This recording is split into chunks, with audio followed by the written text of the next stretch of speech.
In the great city of Port Harcourt, where oil money flowed like an underground river and ambition rose taller than glass towers, From this vantage Chief point, Emmanuel the opportunities Adigun are ruled endless. his world Let's like a seize them. king without a Together, we crown. can build a future of His prosperity. mansion in old GRA sat behind towering gates of black iron. The compound stretched like a small estate, fountains shaped like lions, imported palm trees, marble statues shipped from Italy, and a fleet of cars polished daily whether they were driven or not. He owned oil blocks in the Niger Delta, estates in Abuja, hotels in Lagos, a private jet that slept in a hangar like a loyal bird waiting to be summoned. When Chief Adigun entered a room, conversations Good lowered. afternoon. We have When he critical matters spoke, to address. decisions were made. Let's begin When he immediately. frowned, careers ended. Good And then, afternoon. We have without critical warning, matters to address. his body began to betray him. It started with fatigue. Not the normal tiredness of meetings and travel, but a deep, bone-heavy exhaustion that refused to lift. He would wake up after 10 hours of sleep feeling as though he had fought battles through the night. Then came the headaches. Sharp, piercing, as if something was tightening inside his skull. Then the weight loss. Within 2 months, his tailored suits hung loosely on his once solid frame. His wife noticed first. "You're shrinking," she whispered one evening as he struggled to button his shirt. He waved her off. "It's stress." But stress did not explain the night sweats, or the trembling, or the way his vision blurred when he stood up too quickly. The first hospital in Port Harcourt ran tests. Blood panels, scans, ECG, MRI. Normal. The doctors frowned politely. Perhaps exhaustion, Chief. Reduce work. He flew to Lagos. More specialists. More machines. More shaking heads. "We can't find anything definitive." He chartered a flight to London. Private clinic. Top consultants. Silence. Dubai. Advanced diagnostics. Silence again. The more money he spent, the weaker he became. His appetite vanished. His laughter disappeared. His once commanding voice now came out thin and strained. At night, when the house was quiet, he would sit alone in his study staring at the framed photographs of his achievements, awards, contracts, ribbon cuttings, and feel something he had never felt before. Fear. Not fear of losing money. Fear of losing control. Every morning, as his convoy prepared to take him to yet another medical appointment, a beggar sat outside the gates of his mansion. He had appeared 3 months earlier. Old. Thin. Skin darkened by years under the sun. His beard was white and tangled. His clothes hung in loose rags. One sandal was broken and tied with rope. The security guards had tried to chase him away. He always returned. He never begged from passing cars. He never stretched out his hand for coins. He simply sat watching. The first time he spoke loudly was on a humid Tuesday morning. The convoy engines roared. The gates opened.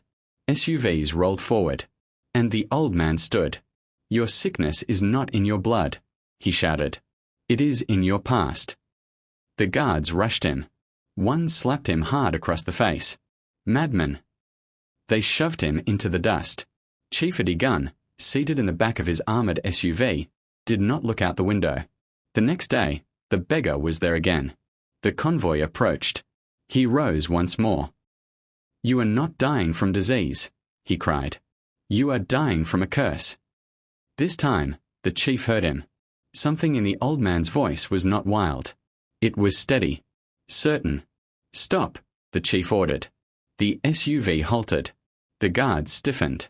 He lowered the tinted window slowly. The beggar's eyes met his. They were not the eyes of a madman. They were clear, unafraid. "Bring him," the chief said. The guards hesitated. "Sir, he's insane." "Bring him." They dragged the old man inside the compound, pushing him roughly toward the driveway. The beggar stood upright despite his frailty. Chief Adigun stepped out of the car. His legs trembled slightly, but he masked it. "You speak boldly," he said coldly. "Explain yourself." The beggar did not bow. 25 years ago," he said quietly, "you seized farmland in Alim from a widow named Mama Iyabo." The chief's heart skipped. No one outside a small circle had known the details. The beggar continued. "You said it was for development, for progress, but it was for profit." A flicker of memory flashed in the chief's mind. A small village. Red earth. A woman standing in front of bulldozers. A teenage boy holding her wrapper, staring with burning eyes. The chief had been younger then. Rising. Ruthless. Hungry. The land was strategically located near a proposed oil expansion site. The widow had refused to sell. So he had used influence. Papers were altered. Ownership transferred. Compensation processed. Security forces ensured compliance. The bulldozers moved in. The widow fell ill months later and died. The chief had not thought about it in years. Until now. The widow's son, the beggar said, swore that the earth would never favor you again. The air felt heavy. You are speaking nonsense, the chief snapped, though his voice lacked conviction. The illness, the beggar said calmly, is not in your blood. It is in your injustice. The ground beneath your wealth rejects you. The guards shifted uneasily. The chief's palms were sweating. What do you want? He demanded. Return the land, the beggar said. Build a school in her name. Ask forgiveness from the son. Until then, medicine will fail. The chief laughed, a dry, brittle sound. How can a beggar know what global specialists do not? The beggar's gaze did not waver. Because doctors read the body, he said softly. But the earth reads the soul. The chief turned sharply. Throw him out. The guards dragged the old man back to the gate. But that night, Chief Gun could not sleep. He dreamed of cracked soil splitting open beneath his mansion. He dreamed of bulldozers sinking into mud. He dreamed of the widow standing at the foot of his bed, silent. Within a week, his condition worsened dramatically. He collapsed during a board meeting. His breathing became labored. His skin pale. Doctors were summoned to the mansion. Oxygen tanks arrived. Machines beeped. Tests again showed nothing. Nothing. He lay in bed that night staring at the ceiling, every breath a struggle. His wife held his hand. For the first time in decades, his voice broke. Find the widow's son, he whispered. It took 2 days. The son, now in his early 40s, was found in Aline. He was a mechanic. His workshop was small. Rusted zinc roof. Grease-stained walls. His life had not flourished. He had struggled. Moved cities. Returned home. Fought bitterness. When the chief's emissaries arrived with an invitation, he thought it was a joke. But they insisted. The meeting was arranged publicly. Journalists were informed. The nation watched in disbelief as Chief Emmanuel Gun, thinner, weaker, stood before cameras and microphones. The widow's son stood across from him. Silence hung heavy. Then, slowly, the billionaire removed his cap. He stepped forward. And he knelt. Gasps rippled through the crowd. I wronged your mother, he said hoarsely. I wronged you. I took what was not mine by justice. The mechanic stared, stunned. I return the land, the chief continued. All legal rights. Effective immediately. And I will build a school in her name. His knees trembled against the concrete. I ask your forgiveness. The mechanic's face tightened. Years of anger battled inside him. Finally, quietly, he said, I forgive you. The words seemed to shift the air itself. Within weeks, something changed. Chief Adigan's appetite returned. The headaches faded. Color crept back into his face. Doctors called it spontaneous remission. Medical anomaly. Rare recovery. He knew better. The school was built, Mama Iyabo Memorial Secondary School, on part of the restored land. He attended the opening ceremony. He felt strong enough to stand tall again. When he asked the guards about the beggar, they were confused. What beggar, sir? The old man at the gate. They looked at one another. No such man has stayed here consistently. The CCTV footage showed nothing. No record. No consistent figure. It was as if he had appeared only for the chief. Life resumed. But the chief was not the same. He began reviewing old deals. Revisiting contracts. Correcting questionable acquisitions. People whispered that illness had made him soft. He did not care. One evening, months later, during a heavy rainstorm, his convoy slowed along Arbor Road.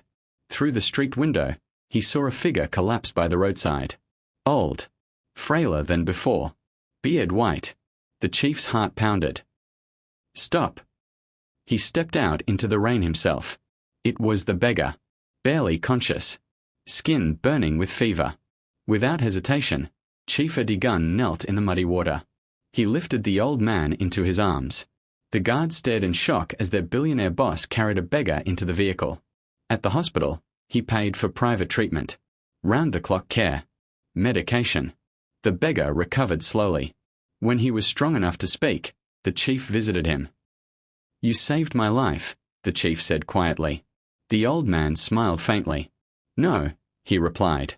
"You saved it when you chose humility." The chief built him a small house on the outskirts of the city.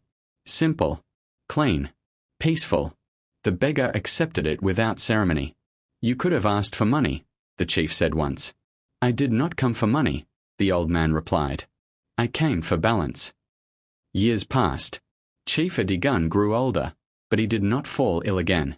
He funded schools, clinics, community programs. He became known not just for wealth, but for restitution. The beggar lived quietly. One morning, the chief received word. The old man had passed in his sleep. No struggle, no pain, just gone. The chief attended the burial himself. As the coffin was lowered into the earth, rain began to fall softly. Not a storm, just gentle rain. The chief looked at the soil and whispered, "The earth remembers." He stood there long after everyone had left. Wealth had once made him powerful. Illness had made him afraid. Humility had made him whole. And he finally understood something that no doctor, no contract, no empire had ever taught him. Injustice does not disappear. It waits. And mercy, when chosen, can heal what money never could. Moral of the story. Wealth without justice brings hidden sickness. Pride blinds the powerful. Sometimes the poorest person carries the deepest wisdom. What you sow in injustice will return, but so will mercy. Thanks for watching. If you enjoyed this story, drop a comment and let us know where you are watching from. AfricanStory 247 will love to hear from you again. And please don't forget to like, share and subscribe so you don't miss out on our interesting stories.